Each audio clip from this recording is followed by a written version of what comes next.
de gens ont une vision des chrétiens comme celle de ceux qui sont censés donner l'exemple de la moralité dans la société.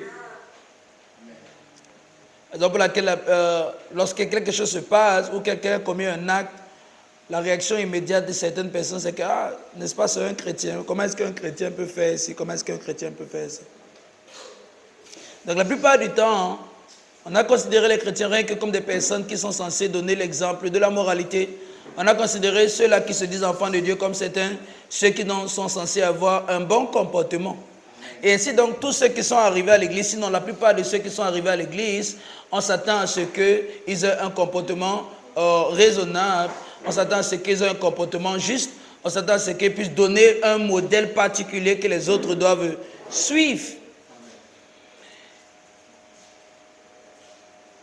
Et avec le temps, beaucoup d'hommes n'ont pu trouver grand intérêt à l'église. Parce qu'ils se disent que s'ils sont assez, s'ils ont un bon niveau ou un niveau acceptable de la moralité, comme la société voudrait qu'il y ait un certain niveau de tolérance envers ceux qui sont déviants, certains pensent qu'ils n'ont donc plus besoin de l'église. Ils n'ont plus besoin de venir à l'église, ils n'ont plus besoin de venir s'asseoir à l'église tous les jours et écouter quelqu'un leur enseigner la parole de Dieu, parce qu'ils supposent qu'ils connaissent assez la parole de Dieu, qu'ils ont assez appris à connaître Dieu, qu'ils connaissent déjà Dieu assez et qu'ils n'ont même plus besoin de connaître. J'ai rencontré un homme un jour, j'essayais de partager avec lui l'évangile et il me dit ceci. Il me dit, lui, il trouve qu'il n'a plus besoin d'aller à l'église parce qu'il y est allé quand il était tout jeune, il est allé quand il était tout petit et il a appris tout ce qu'il pouvait apprendre. Et donc, il m'a recité ses exploits en tant que chrétien, parmi lesquels il ne vole pas, il ne prend pas la femme d'autrui, il ne cherche pas à faire du mal à son prochain. Donc, il ne voit pas pourquoi il devrait encore aller à l'église. Mais pourtant, il encourage ses enfants d'aller à l'église. Il dit à ses enfants d'aller à l'église parce qu'ils trouvent qu'ils ont besoin d'apprendre ces leçons de moralité. Ils ont besoin de connaître ce qui est bien et différencier de ce qui est mauvais. Malheureusement, c'est la vie que beaucoup de chrétiens ont de la foi. C'est la vie que beaucoup de chrétiens ont de la chrétienté elle-même. Donc certains trouvent qu'on n'a pas à leur enseigner quelque chose. Certains trouvent qu'on n'a pas grand-chose à leur dire, puisque leur caractère, d'après eux, est assez exemplaire, qu'on n'a plus rien à leur reprocher. Donc on n'a plus rien à leur apprendre. Ils sont enfants, ils sont déjà assez enfants de Dieu. Et qu'est-ce que ça fait? Ça rejoint ce que j'ai dit jeudi, je suis passé, si je ne me trompe pas, ou sinon il y a 3 semaines, où pour la plupart des hommes, Dieu se résume à l'exemple parfait de la moralité. Dieu se résume à celui-là à qui on se réfère pour savoir ce qui est bien et différencier de ce qui est mauvais. N'est-il pas étonnant de savoir que c'est ce que Adam a fait et qu'il a fait chuter? L'arbre de la connaissance du bien et du mal, c'est le fruit de la chute de l'homme. Mais c'est plutôt dans cet arbre-là qu'on essaye, c'est plutôt dans ce système qu'on essaie de définir Dieu, c'est plutôt dans ce système qu'on essaie de définir la foi chrétienne. Donc à partir de là, l'homme a commencé à dire ça c'est bien, ça c'est pas bien. Je vais me concentrer pour faire ce qui est bien et je vais me rassurer que ce qui n'est pas bien, je ne fais pas. L'homme s'est limité là-bas. Le système de l'arbre de la connaissance du bien et du mal, c'est une conséquence de la chute de l'homme. Pas nécessairement là où Dieu nous attend. Donc si ce n'est encore là-bas qu'on se trouve, on n'a pas encore atteint l'arbre de la vie, qui était la destinée de l'homme dans le jardin, qu'il l'a loupé, qu'il a ramati.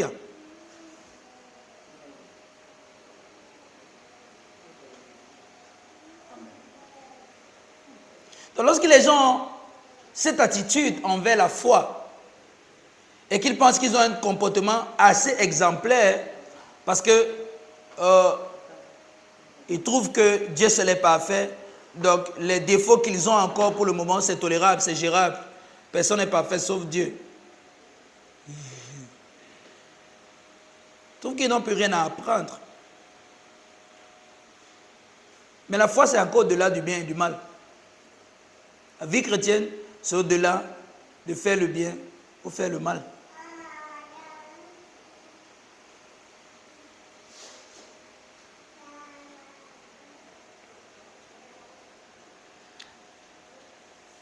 Lorsque l'apôtre Paul introduit l'évangile, il se trouvait dans un monde juif qui est ancré ou qui est construit sur la loi de Moïse, dans laquelle il est dit fais ci et ne fais pas ça. Fais ci et ne fais pas ça. Mais ce même système qui a élevé l'apôtre Paul, lui devient très hostile. Parce que la foi qu'il professe, la foi qu'il prêche est entièrement contraire à ce système.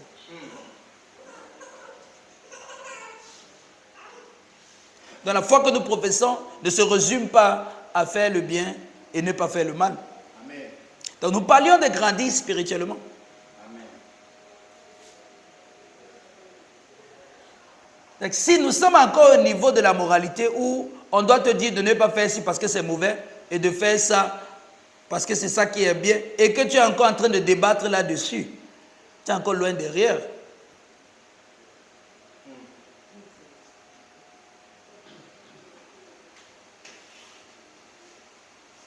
Parce que si ce n'est que la moralité, toutes les religions du monde enseignent la moralité. Toutes les religions du monde. Et en cela, on a des personnes plus radicales que même les chrétiens. Ou que certains chrétiens.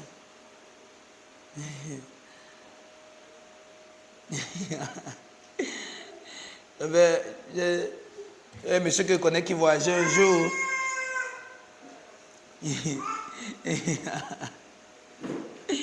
C'est un musulman. Donc comme c'était la période du carême, il y a une dame qui voyageait. Je lui ai dit que s'il te plaît, il faut aider la dame-ci parce qu'elle voyage pour la première fois, elle ne connaît pas. Mais il dit que tu sais qu'on est dans la période du carême, donc ne doit même pas parler avec une femme.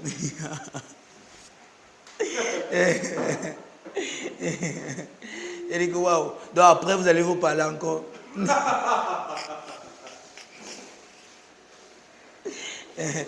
La sainteté de façade.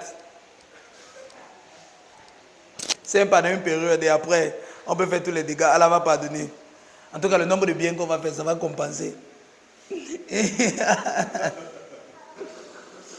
Donc, nous sommes en train de parler de grandir spirituellement.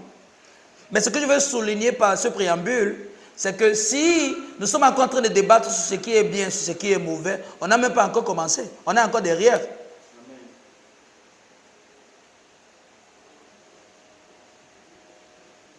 Et nous avons commencé notre voyage dans le livre des Thessaloniciens. Il serait bien de rappeler un certain nombre de choses.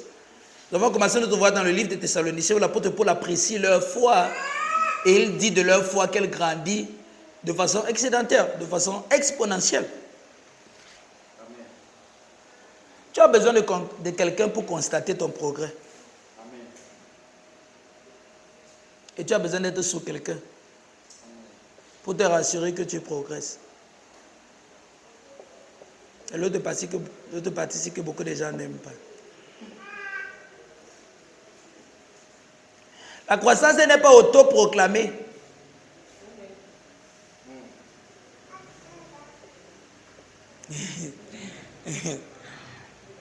Vous avez vu un élève au lycée, il se lève et dit ok, j'ai tout compris, j'ai le bac. Je vais à l'université. Il faut dire que c'est seulement dans l'église qu'on a appris à faire le désordre. Mais l'autre chose que nous avons remarqué des Thessaloniciens, c'est que les Thessaloniciens n'avaient pas la Bible. Mais ils grandissaient de façon exponentielle. On pourrait donc se poser la question de savoir comment. Parce qu'ils recevaient non pas simplement les enseignements bibliques, mais la révélation de Jésus-Christ. Parce que l'évangile consiste en la révélation de Jésus-Christ, de sa personne, de sa nature et de son œuvre accomplie. On va lire un texte. Romains chapitre 16.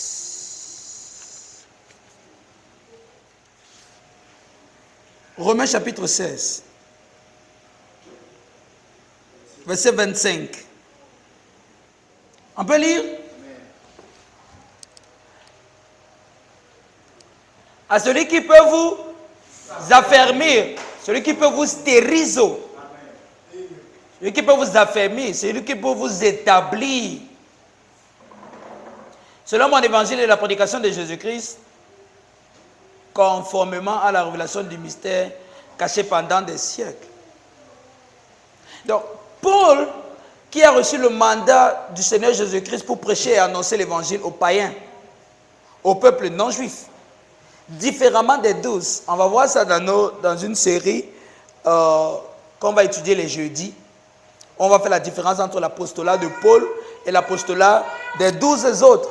Parce qu'ils n'ont pas le même mandat, ils n'ont pas la même mission. Ok? Donc, Paul qui a reçu ce mandat dit aux Romains que Dieu peut vous affermir, Dieu peut vous stériser, et nous sommes dans l'année stériso. Dieu peut vous affermir, Dieu peut vous établir, Dieu peut vous rendre stable, fixe, selon son évangile. Donc, c'est au travers de l'évangile que Dieu a donné à l'apôtre Paul que le chrétien peut être établi. Jusqu'à ce que cet évangile t'ait annoncé. Jusqu'à ce que tu reçoives cette révélation de Jésus-Christ. Jusqu'à ce que tu sois établi dans cet évangile. Tu ne peux pas être établi dans la foi de Jésus-Christ. Est-ce que ça veut dire que tu ne peux pas partir à l'église? Bien sûr, tu peux aller à l'église. Est-ce que ça veut dire que tu ne peux pas lire la Bible? Bien sûr, tu peux lire la Bible. Mais la foi de Jésus-Christ n'est pas renfermée, ou je veux dire, ne vit pas dans le livre. La foi de Jésus-Christ ne vit pas dans le livre. La révélation de Jésus-Christ ne vit pas dans le livre. Car à celui qui peut vous affermir selon mon évangile, ce dont Dieu a besoin, ce dont Dieu se sert pour établir le chrétien, c'est l'évangile qui a été confié à l'apôtre Paul. Et selon mon évangile, et la prédication. Et la prédication de Jésus-Christ, virgule, conformément à la révélation du mystère. Et ce que j'aimerais souligner ici, c'est que il y a beaucoup de prédications de Jésus-Christ. Tout le monde peut parler de Jésus. En fait, tout le monde parle de Jésus. Tout le monde. Mais tout le monde ne parle pas de Jésus dans le contexte de la révélation du mystère. Et Paul va souligner un détail très important. C'est la révélation du mystère cachée depuis pendant des siècles. Or,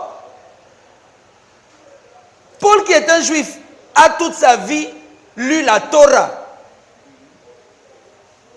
Mais Paul va nous faire comprendre que cette révélation a été cachée pendant des siècles. Elle n'était pas dans la Torah. Amen.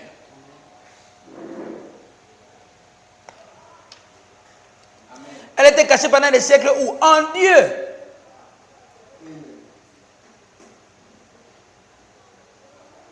Donc, il y a quelque chose que lorsque Dieu a créé le monde, Dieu n'a pas révélé au monde. Il y a quelque chose que lorsque Dieu a créé l'homme, cela n'était pas révélé à l'homme.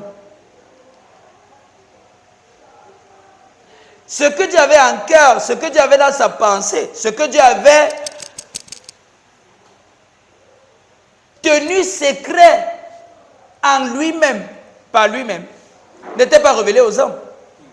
Et jusque-là, les hommes ne pouvaient marcher que dans les ténèbres. Parce que la vérité sur eux-mêmes était encore cachée. Le terme mystère, mysterion, fait référence aussi à un secret sacré. Donc il y avait un secret que Dieu avait tenu pour sacré. Et comme c'était sacré, ça ne pouvait pas être donné à n'importe qui. Vous êtes d'accord avec moi que les choses sacrées ne se divulguent pas n'importe comment. Les choses qui sont d'une très haute importance, d'une top priorité, tout le monde n'a pas accès. Même à la CIA, il y a les dossiers top secrets qu'il faut avoir un certain niveau pour avoir accès à ce dossier. Parce que c'est un niveau, c'est un dossier top secret. Il faut avoir le niveau high pour avoir accès à ce secret. Et donc il y avait quelque chose qui concernait l'humanité que même les anges ne savaient pas. Amen. Donc, dans le cercle de la Trinité, dans le domaine de Dieu où les anges contemplent Dieu, même tout le temps qu'ils contemplaient Dieu, qu'ils étaient tout le temps émerveillés à la gloire de Dieu, il y avait quelque chose que les gars ne savaient pas et que Dieu jusque-là ne leur avait pas révélé.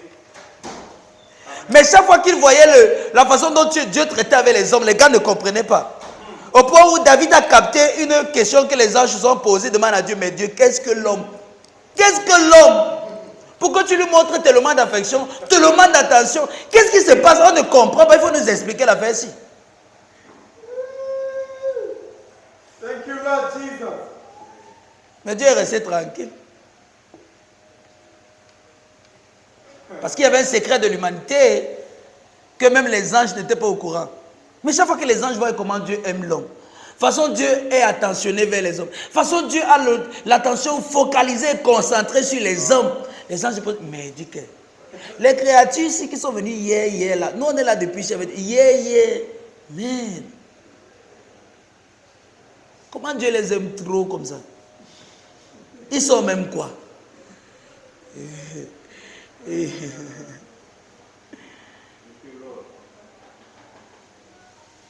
J'ai oublié de vous dire ce qu'on va faire aujourd'hui.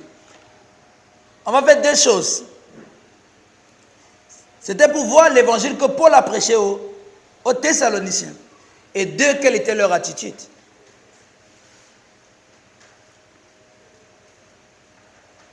Donc nous sommes déjà rentrés dans la première partie. Puisque nous avons compris que les Thessaloniciens ne lisaient pas la Bible. C'est là on te dit que non, viens à l'église, tu ne veux pas, tu veux lire ta Bible. Lis bien. Jésus dit que vous sondez les Saintes Écritures parce que vous croyez qu'en eux vous allez trouver la vie éternelle. Oh, les Saintes Écritures là, ça parle de moi. Mais vous ne voulez pas venir me voir moi. Lisez, mettez vos têtes. Il y a une autre version qui dit que vous avez vos têtes dans vos Écritures.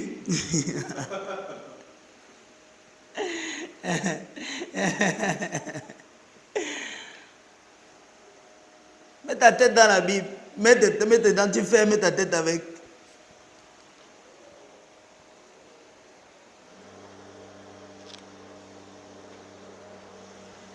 Quand Paul prêchait à Thessalonique, il n'y avait pas de Bible.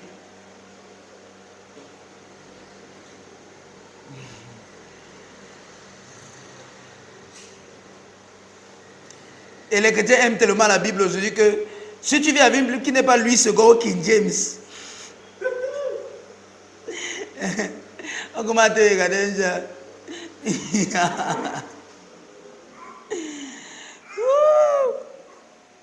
Donc c'était un mystère qui était caché pendant les siècles, que Dieu avait tenu secret en lui-même. Parce que le dossier était tellement top secret que Dieu ne pouvait pas divulguer ça n'importe comment. Il fallait attendre la plénitude du temps. Amen. Pour révéler ces choses aux hommes. Il y avait un temps marqué pour cette révélation. Et le temps marqué est arrivé et nous sommes dans ce temps marqué. Nous vivons dans le temps acceptable du Seigneur. Nous vivons dans l'année de grâce et de faveur. Qu'est-ce que le Seigneur Jésus-Christ dit? Le Seigneur m'a oint pour annoncer une année de grâce et de faveur. Et l'année de Dieu là-bas, ce n'était pas l'an zéro. C'est la période que nous sommes en train de vivre. C'est ce que j'ai venu annoncer cette année. Cette période de grâce, cette période de faveur. Et c'est la période dans laquelle nous sommes. L'ère de la révélation. Pas l'ère de la prophétie.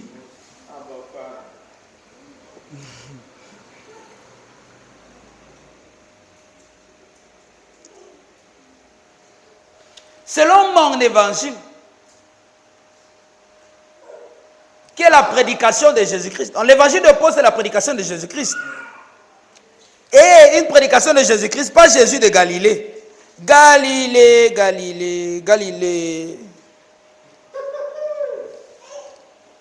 Pas Jésus qui marchait les rues de Jérusalem.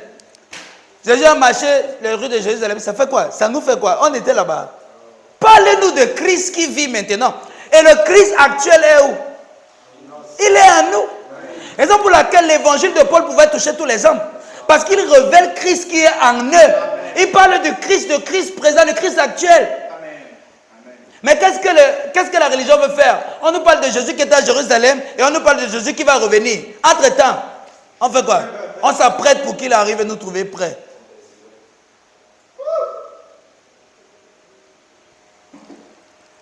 Quelqu'un vient te prêcher l'évangile. Jésus-Christ, le Fils de Dieu, il était venu sur la terre. Il est mort sur la croix pour tes péchés. Donc il était mort comme ça pour que Dieu te pardonne. Maintenant, si tu demandes pardon, Dieu va te pardonner. Comme ça, quand il va revenir. Vous voyez, ils sont entre le passé et un futur impossible. Et maintenant, qu'est-ce qu'on fait?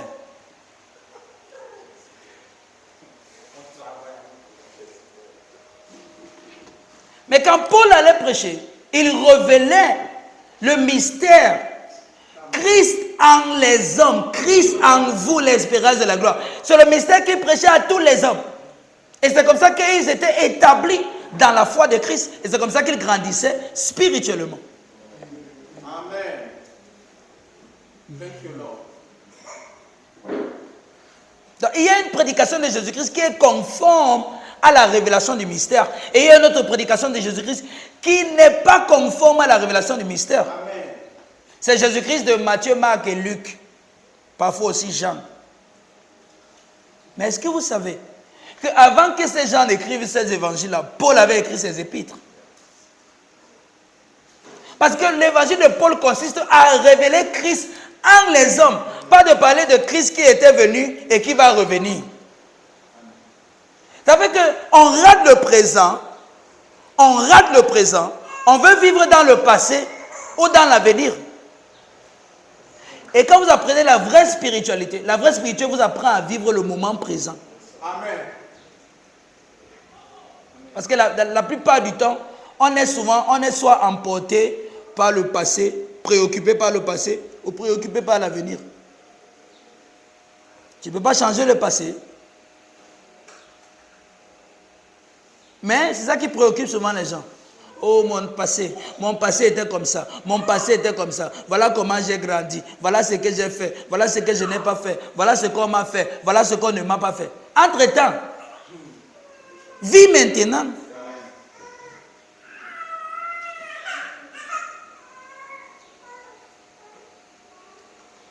D'autres personnes peuvent être responsables de là où tu étais hier, mais personne n'est responsable de là où tu es aujourd'hui.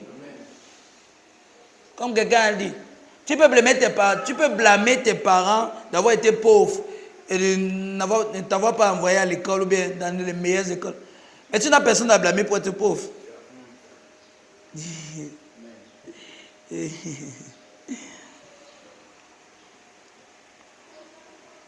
Donc, il y a une prédication de Jésus-Christ qui n'est pas conforme à la révélation du mystère.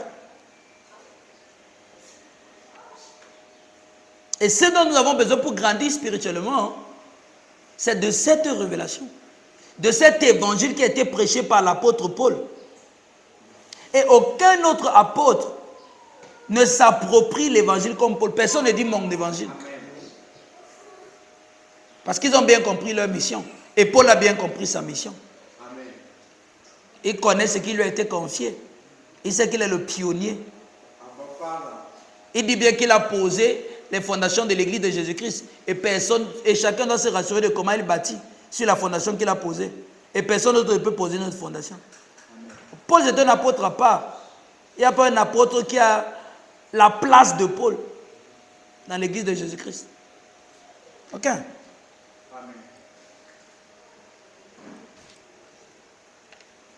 Colossiens chapitre 1.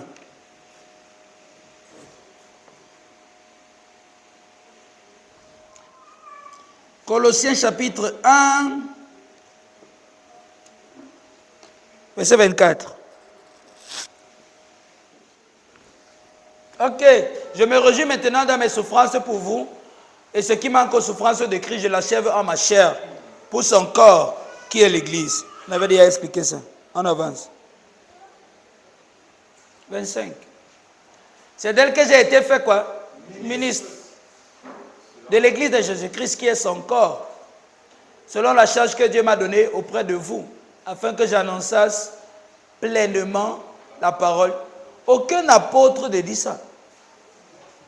Il n'y a que Paul qui dit que j'ai annoncé, j'ai enseigné tout ce qu'il fallait enseigner. Alors que Pierre Pierre nous renvoie vers Paul, vous savez. On va lire. 26. Mystère caché de tout temps et dans tous les âges.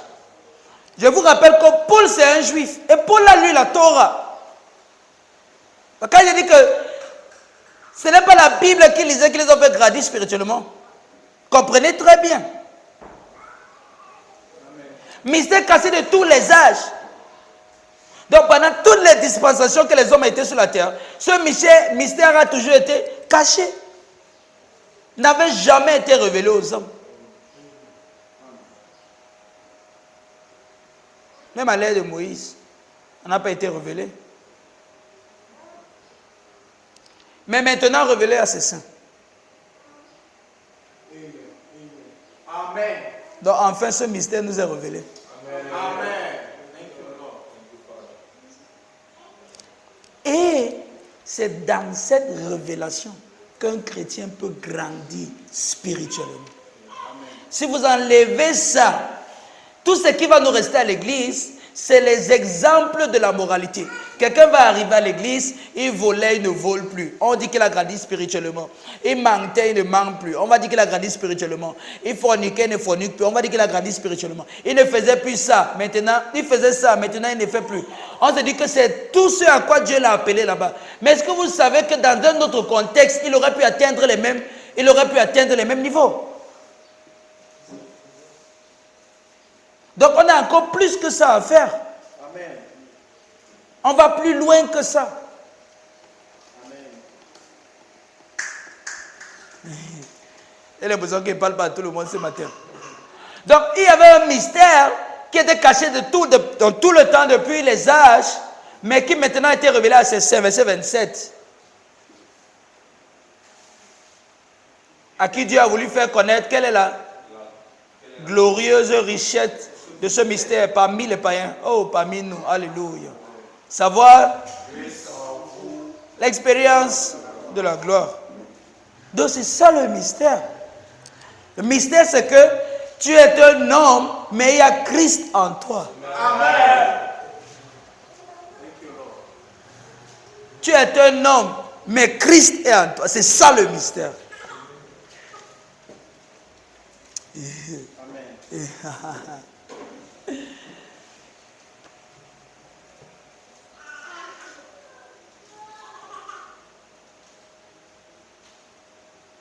Donc voilà ce que Paul prêchait.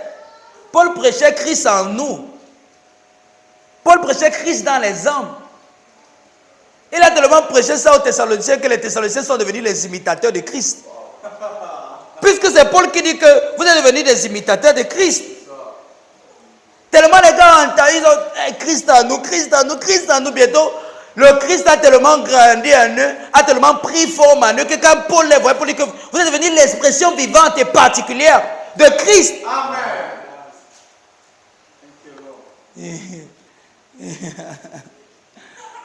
Au point, au milieu de la persécution, les gars continuent à vivre et expérimenter, exprimer Christ en eux. Avec la joie inspirée par le Saint-Esprit. Vous voyez quelqu'un qui est persécuté, qui est dans la joie. Persécuté, il est dans la joie. Pas aujourd'hui que quelqu'un n'a même pas mangé. Voilà son problème, c'est pour ça qu'il n'est pas venu à l'église. Là-bas, on les persécutait. Mais les gars avaient la joie. On va voir l'attitude des Thessaloniciens tout à l'heure. Finissons avec ce que Paul prêchait. Actes chapitre 9. Car, pourquoi dans l'église ici, tout le temps on parle de Christ, on parle de Jésus-Christ, on parle de Christ. Pourquoi vous ne pouvez pas parler d'autre chose? Autre chose, c'est quoi?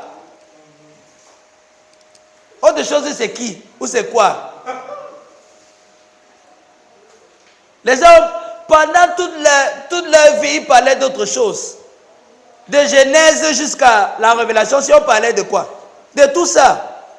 Mais jusque-là, ça n'a pas apporté la solution parce que ce n'était pas ça le problème. Actes chapitre 9.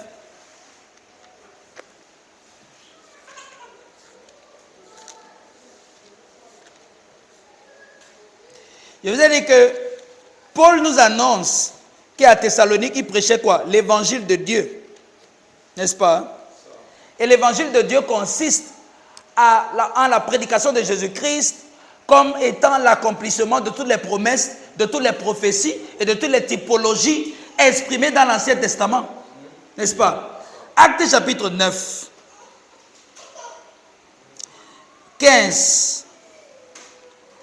D'abord ici, Dieu annonce à Ananias ce qu'il a envie de faire avec Paul. 15. Mais le Seigneur lui dit, va, car cet homme est un instrument que j'ai choisi. Amen. Quand Dieu veut faire quelque chose, il ne descend pas faire. Il envoie un homme. Est-ce que Jésus n'a pas dit que si celui qui vous reçoit me reçoit? Mais Jésus c'est Dieu, non?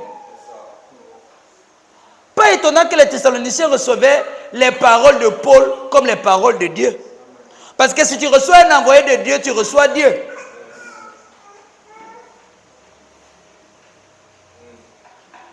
Oh non, Dieu ne partage pas sa gloire. 2 Thessaloniciens 2,14. Car il vous a appelé à posséder la gloire de Jésus. Même pas partager, posséder. On prend, on fait pour nous avec.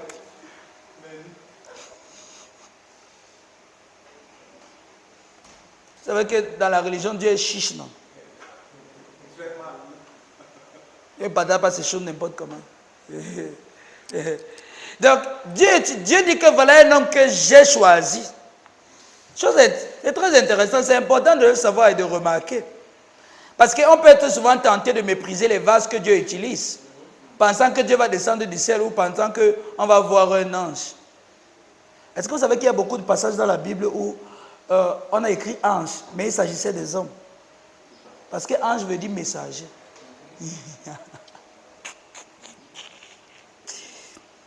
Quand Paul dit qu'un ange de Satan chargé de me souffler, il parle d'un démon. Un messager de Satan, un messager de l'opposant, un messager de l'ennemi. Parce que Satan lui-même, c'est un homme. Un autre scandale.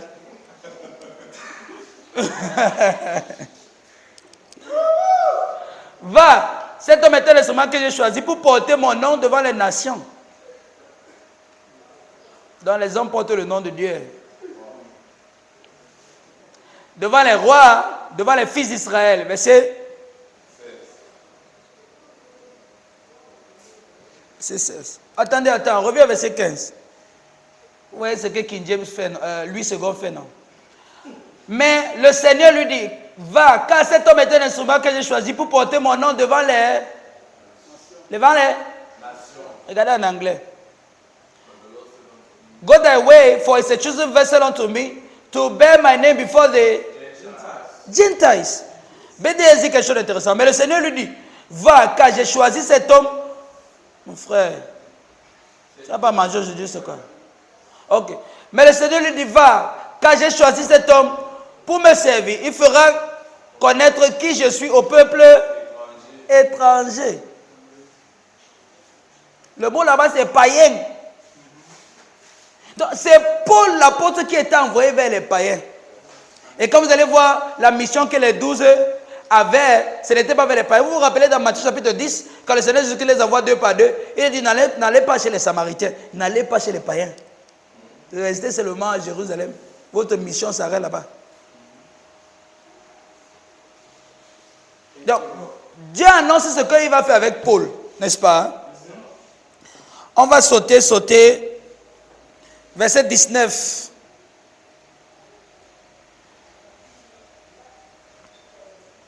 Puis il mangea et reprit des forces. Saul passa quelques jours parmi les disciples de Damas. Donc Paul a reçu la révélation. Paul a été illuminé. Donc, il a passé quelques jours avec les disciples. Et dans les synagogues, il se mit tout de suite à proclamer que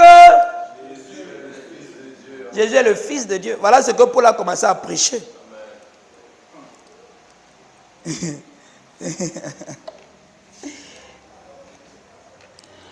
Paul prêche que Jésus est le Fils de Dieu. Mais on a l'impression que Paul est en train de prêcher la même chose que tout le monde est en train de prêcher.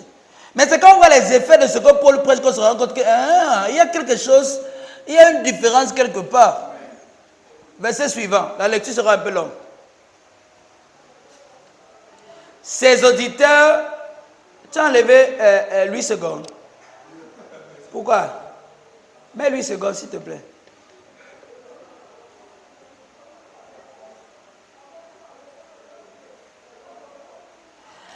Tous ceux qui l'entendaient étaient dans quoi? Dans l'étonnement et disaient, n'est-ce pas celui qui persécutait à Jérusalem ceux qui invoquent ce nom, n'est-il pas venu ici pour les amener liés devant les principaux sacrificateurs? 22.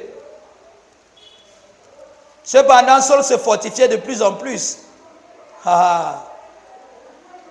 Il confondit les Juifs qui habitaient à Damas, démontrant que Jésus est le Christ.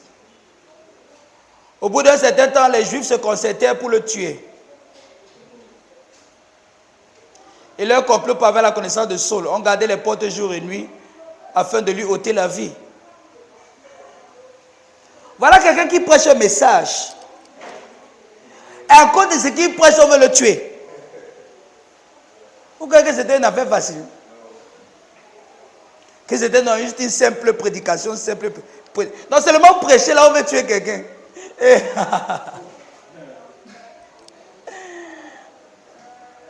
donc, si vous voyez les gens qui nous détestent, ça va pas commencer aujourd'hui.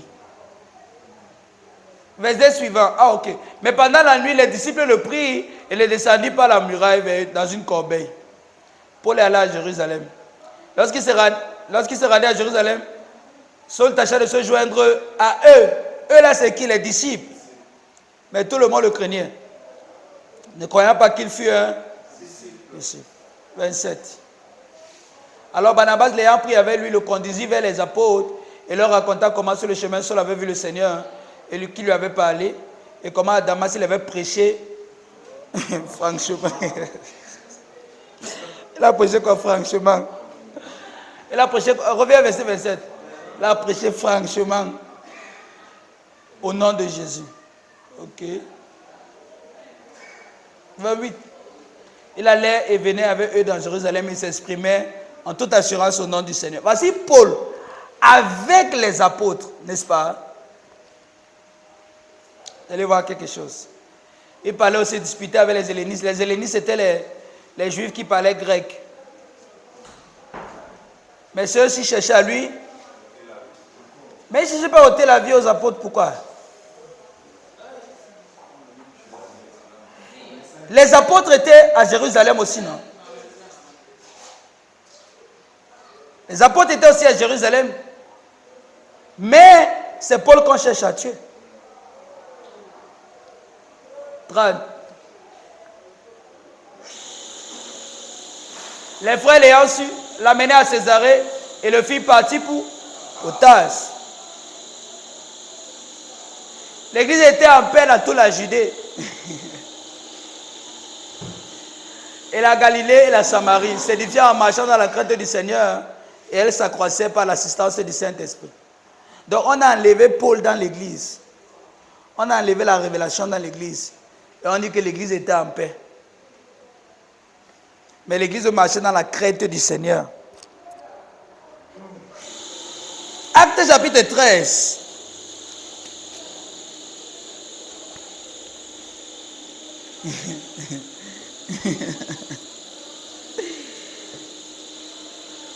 Entre-temps, ce qui s'est passé, c'est que Barnabas est allé chercher Paul. Paul est revenu et dans Acte 13, Paul commence son premier voyage missionnaire après avoir été séparé, mis à part. Et il va donc voyager avec Ananias, avec Barnabas. Il va commencer à prêcher. N'est-ce pas, dans Acte chapitre 9, on a dit que les gens grandissaient dans la crainte du Seigneur. Oh, la lecture est longue.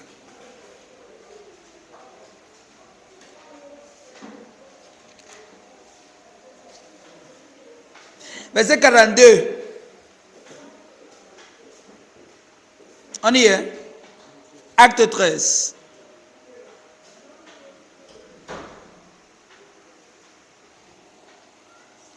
Lorsqu'il sortit, on les pria de parler Ok, donc Paul est allé dans la synagogue. Il a prêché. Ils lui ont donné l'opportunité de prêcher. Parce qu'on savait que c'était un rabbi. Ils ne savaient pas à quoi ils allaient s'attendre le jour-là. Ils savaient que non, Paul c'est un rabbi. Donc c'est un juif comme d'habitude. Parce que la synagogue, c'est la synagogue des juifs. Malheureusement, beaucoup de chrétiens ne font pas la différence entre les juifs. Particulièrement quand ils lisent Actes des Apôtres. Ils ne font pas la différence entre les juifs et les chrétiens. Parce que ce n'est pas la même chose. Donc les synagogues, c'était les juifs qui partaient dans les synagogues. Et l'église du 1er siècle, ou bien l'église en ce temps aussi se confondait avec le judaïsme. Parce qu'ils partaient aussi dans le temple faire la prière, tout comme les juifs partaient prier dans le temple. Donc Paul allait dans les synagogues naturellement dans les jours de sabbat. Mais il allait pour prêcher l'évangile parce que maintenant il avait la révélation de Jésus-Christ. Donc quand il allait dans la synagogue, on savait que Paul c'est un maître, c'est un rabbi. On lui a donné l'opportunité de prêcher. Il s'est levé pour prêcher.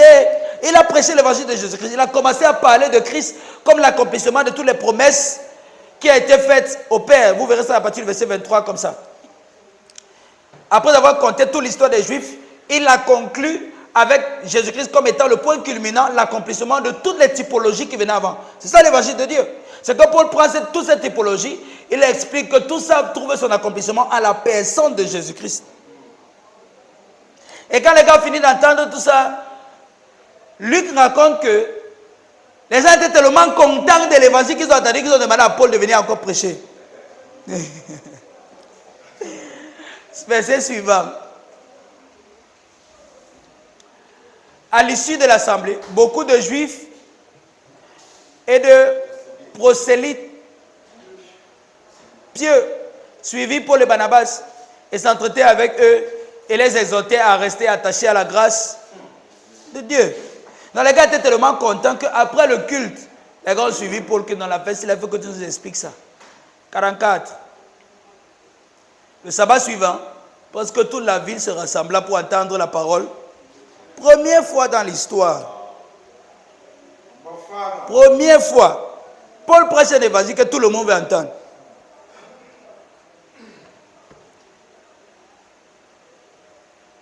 Dans l'évangile, là, on n'envoie pas les gens en enfer. On n'effraie pas les gens, on ne condamne pas les gens de leurs erreurs. On ne condamne pas les gens de leurs fautes. Parce que lorsque le cerveau humain entend de telles paroles, le cœur se sent condamné. Et c'est comme ça que les gens peuvent être manipulés par la peur et par la honte. C'est quand tu présentes aux gens combien ils sont indignes, combien ils sont répréhensibles, combien ils sont fautifs, combien ils sont condamnables. Leur cœur est affaibli, leur raison même est affaiblie. Leur conscience est affaiblie. À partir de ce moment, tu peux leur faire n'importe quoi. Et c'est justement ce qui se passe dans les églises. On utilise le message pour manipuler le cerveau des gens, si vous ne savez pas. Il suffit d'entendre un certain nombre de choses. Dans ton cœur, tu es manipulé. Tu te dis que tu es en train d'être convaincu de quelque chose. Et alors que tu es en train d'être manipulé. Quelqu'un a écrit un article. Le titre c'est Born Again Brainwashing. Il explique comment, au travers d'un certain nombre de notions psychologiques, on peut manipuler le cerveau des gens et leur pousser à faire ce qu'ils ne veulent pas faire. Une fois que ton cœur est affaibli, une fois que ta conscience est affaiblie par les choses que tu entends et que tu te sens condamné dans ton cœur, tu es en quête de l'espoir. Et tu deviens désespéré. Et dans le désespoir, tout ce qu'on va te dire de faire, qui paraît pour toi une solution pour pallier à l'état de ton cœur, tu vas le faire. Vous voyez les gens, vous voyez que dans certaines églises, certains scandales se produisent. On demande à certaines personnes de faire telle ou telle chose, faire telle chose. Et tu te demandes comment est-ce qu'un être humain peut faire ça. C'est l'évangile qu'ils ont écouté. Ce n'est pas leur état normal. On les a dénaturés avec l'évangile qu'ils ont écouté.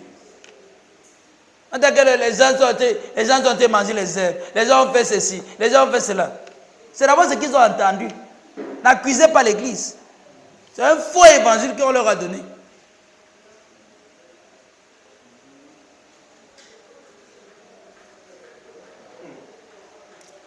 Vous avez dit souvent que l'affaire de l'évangile, ce n'est pas une affaire que c'est vrai ou c'est pas vrai. C'est une affaire de vie ou de mort. C'est tellement critique.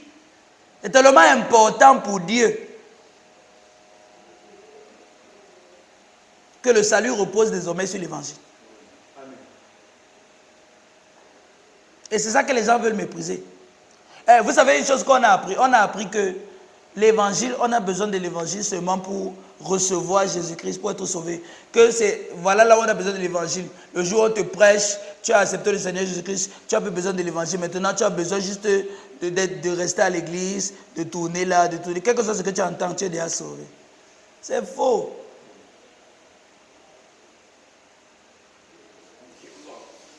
L'évangile nous sauve et continue de nous sauver.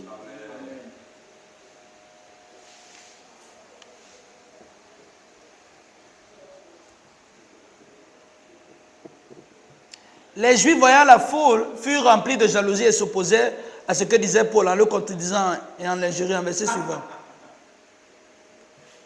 D'ailleurs, il y a tous les gens qui vont s'opposer à l'évangile. Il y en a toujours. Paul et Barnabas leur dirent avec assurance, c'est à vous premièrement que la parole de Dieu devait être annoncée. Pourquoi? Parce que vous aviez les prophéties. Vous aviez les prophéties les plus exactes. Vous étiez les plus prévenus sur la terre de la venue du Messie et de l'accomplissement des promesses de Dieu. Mais puisque vous la repoussez et que vous vous jugez vous-même indigne de la vie éternelle, c'est ça le problème. C'est qu'il y a quelque chose qui nous concerne et que quand on s'examine, quand on se juge nous-mêmes, on se dit que ce n'est pas possible. Parce que, voyez-vous, Christ en toi, c'est le tout de Dieu qui désormais est en opération en toi. Et Dieu a dit, oh non, un être humain simplement, comment est-ce que l'entièreté de la puissance de Dieu peut résider en moi? Tu te juges indigne.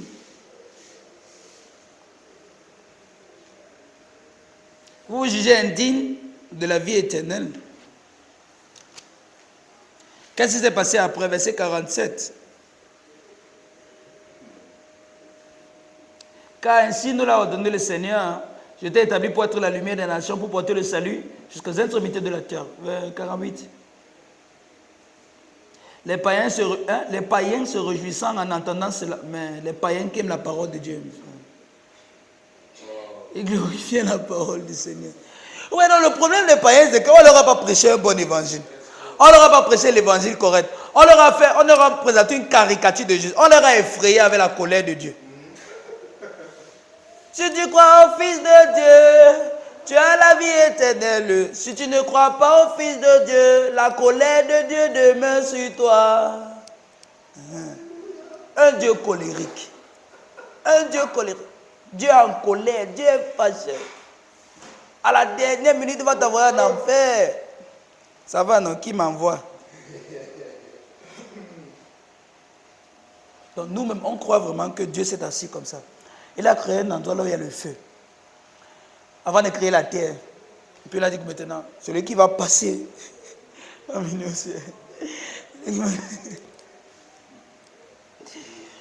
avez vu le feu là, non? Là-bas qu'il va vous envoyer.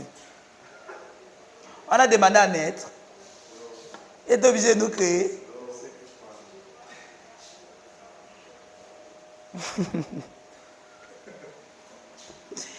Et c'est tellement logique dans la tête des gens. C'est tellement clair dans notre tête, tellement clair. Vous voyez que le monde a une caricature de Dieu terrible. Ce qu'un homme lui-même ne peut pas faire, on croit que c'est ce que Dieu va faire. Les païens se réjouissaient en entendant cela. Les païens ont écouté l'évangile, ils étaient fiers. Maître, quelle bonne nouvelle. Et tous ceux qui étaient destinés à la vie éternelle crurent. Verset 49. La parole du Seigneur se répandait dans tout le pays.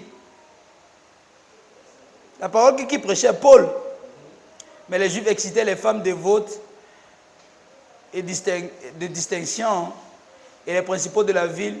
Ils provoquèrent une persécution contre Paul et Barnabas et les chassèrent de leur territoire. 51. Paul et Barnabas secouèrent contre eux la poussière de leurs pieds et allèrent à Icône. 52. Tandis que les disciples étaient remplis. Tandis que les disciples étaient quoi? Dans Actes chapitre 9, on a mis Paul hors de l'église. On a dit que l'église était en paix, mais ils étaient dans la crainte du Seigneur. Parce que le message qu'ils écoutaient, c'était le message de peur. C'était un message qui il faut avoir la crainte de Dieu. du Seigneur, il faut avoir peur de Dieu, il faut respecter Dieu.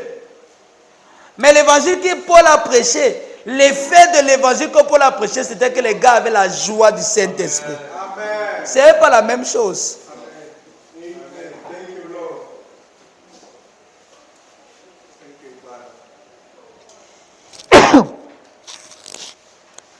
Excusez-moi. Ce n'est pas la même chose. L'évangile de Jésus-Christ ne nous pousse pas à avoir peur de Dieu. L'évangile de Jésus-Christ nous permet de vivre dans l'amour de Dieu. L'amour parfait bannit la crainte. Amen.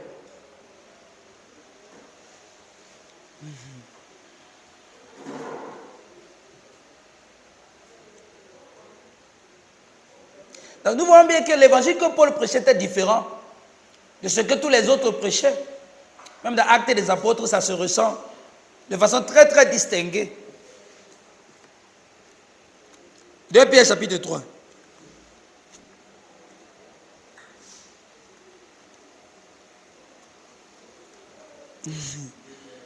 Deux Pierre 3. C'est 14, 15.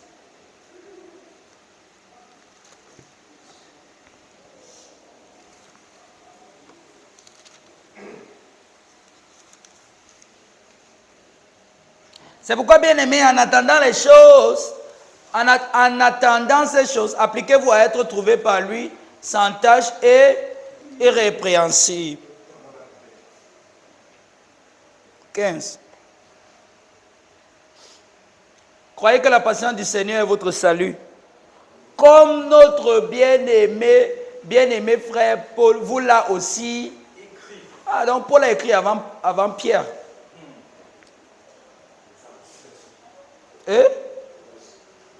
Et Pierre a eu vent de ce que Paul a écrit. N'est-ce pas? Paul a écrit avant Pierre. Et Pierre a eu vent. Possiblement Pierre a lu ce que Paul a écrit. Il a confirmé que ce que Paul dit, c'est ça. Donc Pierre a lu ce que Paul a écrit. Et Pierre fait son commentaire. Il dit que la patience du Seigneur, c'est votre salut. Comme notre bien-aimé frère Paul vous l'a aussi écrit, selon la sagesse qui lui a été donnée. Et Pierre va décrire cette sagesse. Parce qu'il a lu. Il a donc eu le privilège d'estimer la sagesse de Paul. Verset suivant. C'est ce qu'il fait dans toutes les lettres. Ah! Donc Pierre lit les lettres de Paul. Ok. C'est ce qu'il fait dans toutes les lettres. Où il parle de ces choses dans lesquelles il y a des points difficiles à comprendre. Oh, même Pierre connaît. Il a trouvé grand frère.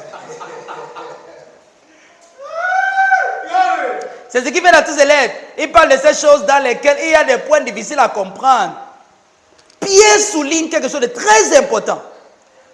Dont les personnes ignorantes et mal affermies, mal stériso. Les personnes ignorantes et mal affermies tordent le sens, comme celui des autres écritures. Donc quand ils tordent le sens des écritures de Paul, ils tordent dans le sens des autres écritures.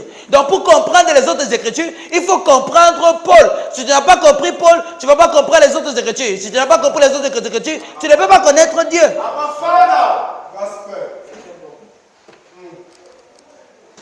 Donc ils lisent Paul comme nous. Ils lisent la même Bible comme nous. Ils lisent les mêmes écritures comme nous, mais ils tordent le sens. Je suis venu vous dire, mes frères, il est écrit, je suis venu vous dire, dis non.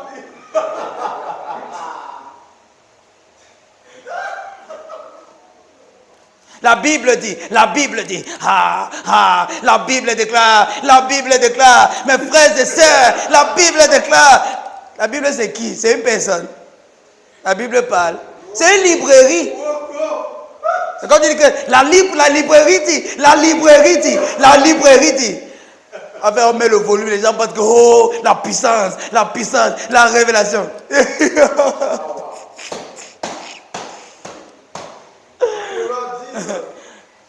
En tordant le sens des écritures de Paul, Il tord le sens de toutes les autres écritures. Parce que pour comprendre les autres écritures, il faut comprendre Paul. Et c'est comme je vous ai dit. Paul explique les 4 évangiles.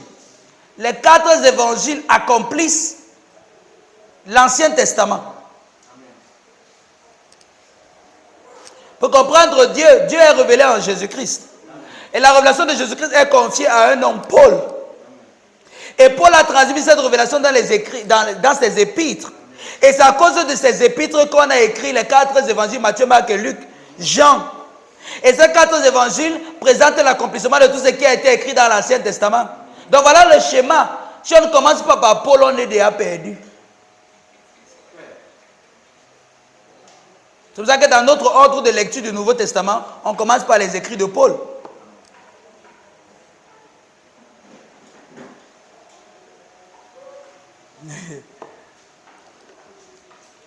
Dans les personnes ignorantes et mal affermies, tordent le sens, comme celui des autres écritures. Virgule, Pierre dit quelque chose d'important encore ici là. Ils tordent le sens pour leur propre ruine. Donc quand il faut ça, ils se perdent eux-mêmes. Et s'ils sont des leaders, ils perdent tout le troupeau qui le suivent.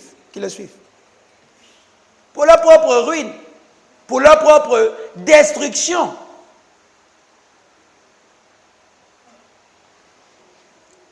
Donc, mal comprendre les Écritures peut conduire à la destruction. Je crois que ce n'était pas important de comprendre la Bible. Que tu pouvais faire comme tu veux. Tu viens à l'église quand tu veux. Tu viens quand tu as le temps. Tu gères ta vie comme tu veux. Ah bon? Je dis souvent que beaucoup de personnes ne prennent pas les paroles de Jésus-Christ au sérieux. Jésus dit que, à quoi servirait-il de gagner le monde entier si l'on perdait son âme? Mais on se presse tous les jours pour gagner les richesses du monde. Personne ne se met la pression pour le salut de son âme, qui passe par la prédication de l'évangile, la compréhension de la parole de Dieu et de l'amour de Dieu.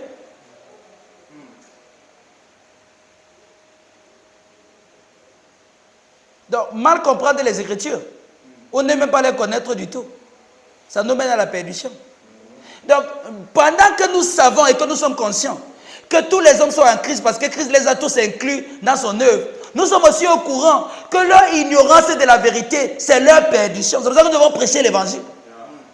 On ne dit pas que tout le monde est sauvé, on n'a pas besoin de prêcher. Non, on sait que c'est toute l'humanité qui est inclue. Mais pour que chacun puisse parvenir à l'expérience de ce Christ qui est en eux, pour que chacun puisse prendre part à cet héritage que Dieu nous a donné, pour que chacun puisse vivre sa participation dans la vie de Dieu, il a besoin de connaître la vérité. Il a besoin d'être exposé à l'évangile de Christ. Du coup, nous devons prêcher l'évangile. Parce que pour les universalistes disent que non, tout le monde est sauvé, donc il n'y a plus rien à faire, pas besoin de prêcher l'évangile. Non. Ils comprennent à l'envers. Il y en a qui se perdent simplement parce qu'ils ne comprennent pas l'évangile. Il y en a qui se perdent eux-mêmes, qui sont là où on prêche l'évangile, mais ne reçoivent pas l'évangile qu'on prêche. Ils sont assis à l'église comme s'ils sont au marché. Parce qu'après l'église, tu lui demandes l'église était bien, le culte était bien. Le pasteur avait une nouvelle chemise aujourd'hui.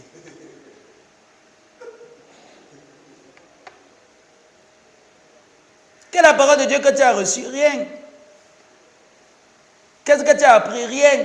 En quoi est-ce que ça change quelque chose dans ta vie? Rien. Qu'est-ce que ça modifie dans ta vie? Rien. La parole de Dieu corrige aussi. Après, on va dire que toute écriture inspirée est de Dieu. Et utile pour enseigner, pour convaincre, pour corriger. Mais il y a les gens qui ne se laissent jamais corriger par la parole de Dieu. Tu veux lui dire quelque chose? Oh, tu veux lui dire comment il va vivre sa vie? Oh non, pardon. C'est ma vie. Est-ce que c'est la vie du pasteur? Le pasteur fait comme il veut, je fais comme il veut. C'est ma vie. Si tu n'as pas encore compris que tu appartiens à une communauté où tu es redevable, tu n'es pas un chrétien. Je te dis, tu n'es pas un chrétien.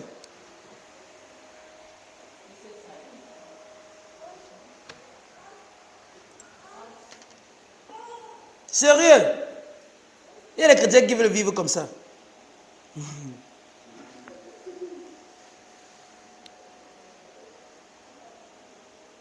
La raison pour laquelle personne ne peut se donner un rite dans l'église, ou un rituel. Pour montrer que la communauté là. Vous savez que dans l'église catholique, si le prêtre sait que tu fais le désordre, il ne te donne pas la communion. Et ils savent que s'ils ne te donnent pas, ils te privent du repas sacré, du corps et du sang du Seigneur. Ta chrétienté repose alors sur quoi? Sur ta foi personnelle, n'est-ce pas? Ok. Il n'y a pas de foi personnelle dans les Saintes Écritures. Il n'y a pas. Il n'y a pas de foi personnelle. La foi est commune, communautaire, partagée. Donc te mettre à l'écart, c'est comme pour dire que mon frère, tu n'es plus. Et c'est pour ça qu'avant, si on excommuniait quelqu'un, c'était quelque chose de grave. Parce que c'est pour dire qu'on t'a réprimandé, on t'a réprimandé, maintenant tu n'es plus chrétien. Pas que non, j'ai toujours la foi, c'est dans mon cœur, mais je ne suis plus de votre communauté. Ça n'existait jamais. C'est le monde moderne qui a créé ça. Que je suis maintenant un chrétien, mais je ne vais pas à l'église. Faut tu es chrétien? Oui, je suis chrétien, j'ai la foi, je vis ma foi personnellement dans mon cœur, mais je ne vais pas à l'église parce qu'il n'y a pas les églises sont plus sérieuses. Vous avez vu un faux billet de 20 000. Pourquoi? Parce qu'il n'y a pas le vrai 20 000. Donc quand il y a l'église, s'il y a une fausse église, c'est parce qu'il y a la vraie. Et non, ma foi c'est dans mon cœur, je ne vais pas à l'église parce que les églises m'ont corrompu. Toi, mais tu as corrompu Dieu combien de fois?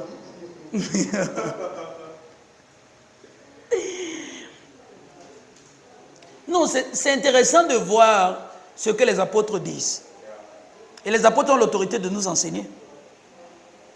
Pierre dit que tordre le sens des Écritures de Paul mène à notre destruction. Ça devrait tirer la sonnette d'alarme dans nos oreilles. On peut être comme ça, on est en train de se détruire nous-mêmes. À cause de l'évangile. Soit par notre négligence, soit par le fait que nous fermons nos oreilles à l'évangile. Nous sommes en train de nous détruire. Et dans notre illusion, nous sommes sûrs qu'on est en train de jouer la vie grave. Et c'est comme souvent l'habitude de dire. Comment jouer la vie sans la vie elle-même? Parce que la vie, ce n'est pas quelque chose, c'est une personne. C'est Dieu. Comment jouer la vie sans lui? Comment bien vivre sans Dieu? Comment? Et on est sûr qu'on est en train de terminer, on est en train de tout faire trop bien. Alors qu'on a mis Dieu à côté. Pierre dit que c'est se détruire soi-même, de ne pas comprendre Paul. Je traduis pour vous. Ne pas recevoir les enseignements sur la révélation de Christ, c'est se perdre, c'est se détruire. Refuser de s'ouvrir et d'ouvrir son cœur à l'évangile, c'est se détruire. Et l'une des prières, Paul a, dans les écrits que Paul nous donne sur les Thessaloniciens, il leur donne, on trouve deux formes de prière que j'ai pris le temps d'enseigner ici en début d'année. La première, c'est l'action de grâce. La seconde, c'est pour leur demander de prier pour que la parole de Dieu ait libre cours.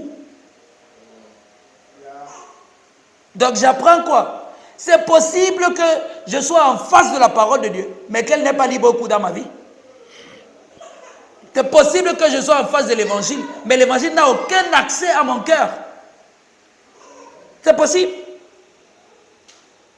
C'est pour ça qu'il dit que grandir spirituellement, ça ne veut pas dire que tu es venu t'asseoir à l'église dimanche. Tu peux t'asseoir là, mais tout ce que j'enseigne là, tu ne reçois rien.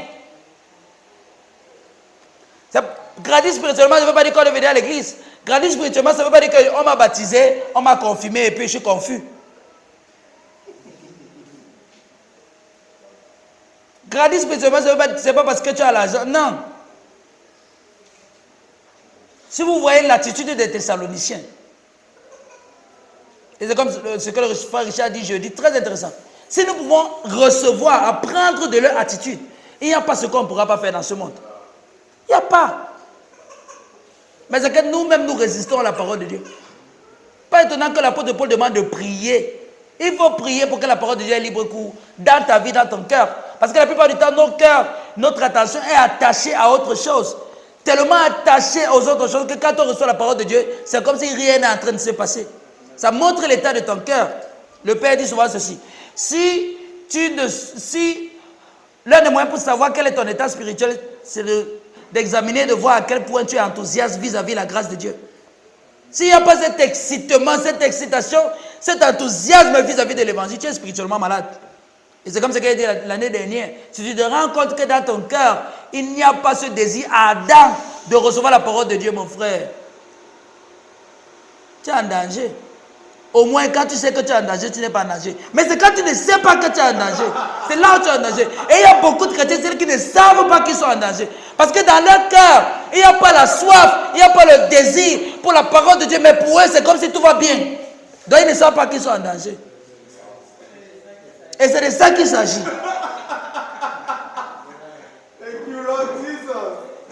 Non, sérieux. Comment est-ce que je peux être un être humain? Comment est-ce que je peux être un fils de Dieu? Comment est-ce que je peux être un homme dont la vie repose entièrement sur l'évangile? Et mon cœur n'est pas enthousiaste. Mon cœur n'a pas le désir ardent de recevoir cet évangile et de me laisser transformer par cet évangile. Et je crois que tout va bien. Comment est-ce que je peux être dans l'illusion de penser que je suis à l'aise, tout va bien, quand mon cœur est inaccessible à la présence de Dieu, inaccessible à la grâce de Dieu, inaccessible à Dieu lui-même? Quand mon cœur n'est plus sensible à Dieu, comment est-ce que je peux croire que je vais bien? Comment est-ce que je peux croire que je suis encore un être humain? Quand celui qui m'a créé, celui qui à tout moment souffle dans mes narines, n'a plus accès à mon cœur, que je n'ai plus le désir, la soif de l'adorer, de passer du temps avec lui, de lire sa parole, de méditer. Comment est-ce que je peux continuer à croire que je suis normal? Que je suis un être humain? Quand celui qui m'a créé, celui qui me donne la vie et qui continue de le souffle, je n'ai pas le temps pour lui. Je suis trop occupé, j'ai mes choses à faire. Et lui, il peut attendre. Et je continue à croire que je suis encore un être humain et que je suis normal. Comment elle peut croire que tout va bien quand je suis incapable de me lever le matin, de prier, de lire ma Bible, de méditer, de parler de Jésus-Christ à quelqu'un et de croire que je suis encore un être humain? Du Dieu qui me donne la vie. Comment est-ce qu'elle peut croire? C'est ça je dis. Quand tu es dans cet état, tu ne sais pas que tu es en danger, c'est grave. Donc, chaque fois que ton cœur se retrouve dans cet état, voilà où il faut commencer le jeûne, la prière. Les chrétiens savent seulement jeûner quand ils veulent l'argent. Quand ils ont les problèmes, oh Dieu, souviens-toi de moi, souviens-toi de moi.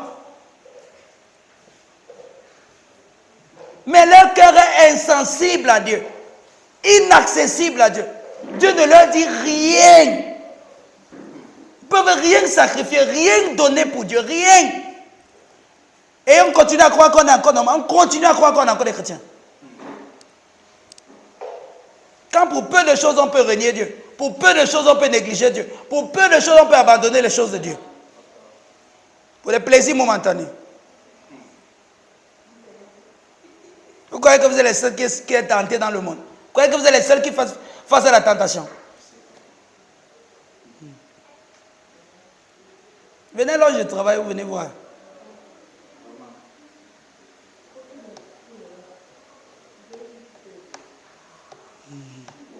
Donc, quand tu sais que tu es en danger, c'est que tu n'es pas en danger. Parce qu'au moins là, tu peux implorer la miséricorde du Seigneur.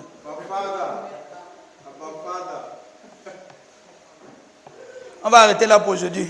Vous n'êtes plus avec moi et tout le monde commence à faire le désordre. Est-ce qu'on peut se mettre debout? La deuxième partie, on va voir ça jeudi. J'espère que vous serez là. Sinon, vous allez rater la deuxième partie de l'enseignement. Est-ce que tu peux lever les mains, tu pries pour toi-même? Seigneur, je veux grandir spirituellement. Est-ce que tu as encore le désir, la soif d'avancer avec Dieu comme tu vois tes projets avancer, d'avancer avec Dieu comme tu vois ta vie avancer? Prie pour toi-même avant que je prie au nom de Jésus. Thank you, Lord Jesus. Waradi ke prose.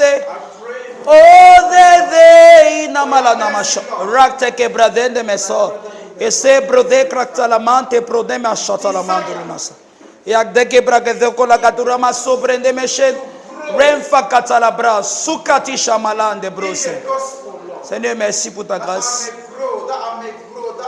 Merci pour ta grâce, Seigneur. Merci pour ta miséricorde ce matin. Merci pour ta miséricorde et ta grâce ce matin.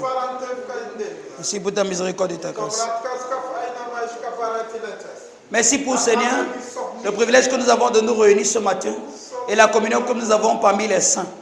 Nous prions, Seigneur, que nos cœurs encore soient ravivés par ta flamme. La flamme de ton amour, de ta grâce et de ta miséricorde.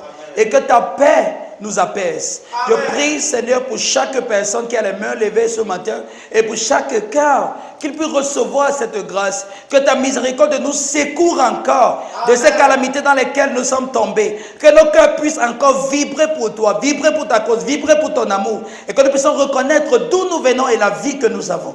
Merci de nous aider, Seigneur, ce matin et que nous puissions apprendre à grandir spirituellement. Au nom de Jésus-Christ. Amen. Amen. Thank you, Lord.